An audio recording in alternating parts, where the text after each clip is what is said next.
ჩვენ ამ თემას გადაცემის მეორე ნაწილში დაუბრუნდებით და ამ თემაზე უკვე მოსაზრებებს გაგვაცნობს ყოფილი საგარეო საქმეთა მინისტრი მაია ფანჯიკიძე. მანამდე სხვა სიახლეებს გაგაცნობთ, საღდგომო არ დადეგები ჰქონდა ეროვნულ ბანკსაც და ლარსაც, მაგრამ 5 დღიან დასვენებას ვალუტის კურსზე არსებითად არ უმოქმედია. ამ ეტაპზე ის სტაბილურობას ინარჩუნებს, განსხვავებით რუბლისგან, რომელიც დოლართან მიმართებაში საგრძნობლად გამყარდა. ეს სიახლე საიმედოდ ესახებათ თბილისში, რადგან რუბლის სტაბილურობა სავარაუდოდ რუსეთში ქართული პროდუქციის ექსპორტს გაზრდის. გაიზრდება ექსპორტი, გამყარდება ლარიც. სანდრო ჯუფალაკიანმა გადახედა ამ ეტაპზე საექსპორტო სტატისტიკას და ამ მონაცემებს ახლა ჩვენს გაგვაცნობს. ღვინის ექსპორტი საქართველოდან ბოლო მონაცემებით 77%-ით შემცირდა. წინა წელთან შედარებით რუსეთსა და უკრაინაში გაცილებით ნაკლები ალკოჰოლური პროდუქცია გადის. მწარმოებლები ვარაუდობენ, რომ სტატისტიკა გაუმჯობესდება. გადაზიდვები მთავარ საექსპორტო ბაზრებზე უკვე გააქტიურებულია.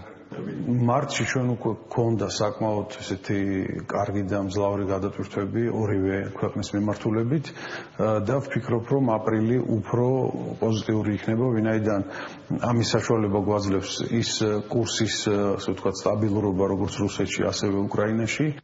ეს საქართველოდან წელს ექსპორტირებული პროდუქციის სტატისტიკაა.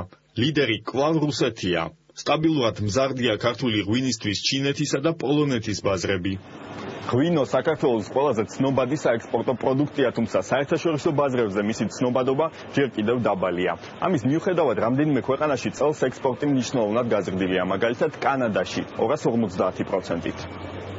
ქართული ალკოჰოლური პროდუქციის რეკლამირებისთვის ბიუჯეტიდან წელს 5 მილიონი ლარი გამოიყო. ღვინის ეროვნულ სააგენტოში სარეკლამო კამპანიის ეფექტზე საუბრობენ.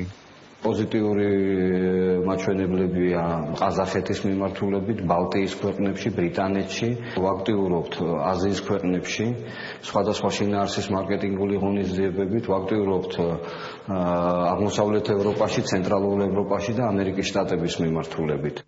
რუსეთსა და უკრაინაში არსებული ეკონომიკური ვითარებამ ექსპორტის მთლიან მაჩვენებელზეც აისახა. სამ თვეში კლებამ 28% შეადგინა.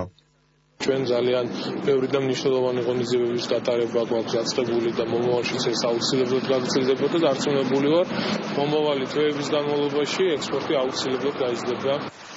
თებერვლის შემდეგ რუსული რუბლის პოზიციები თითქმის 25%-ით გაუმჯობესდა. ამის გამო ექსპორტის გარდა შესაძლოა საქართველოში ფულადი გადმორიცხვების მოცულობაც გაიზარდოს. ჯამში კი სავარაუდოდ ეს ლარის კურსზეც აისახება.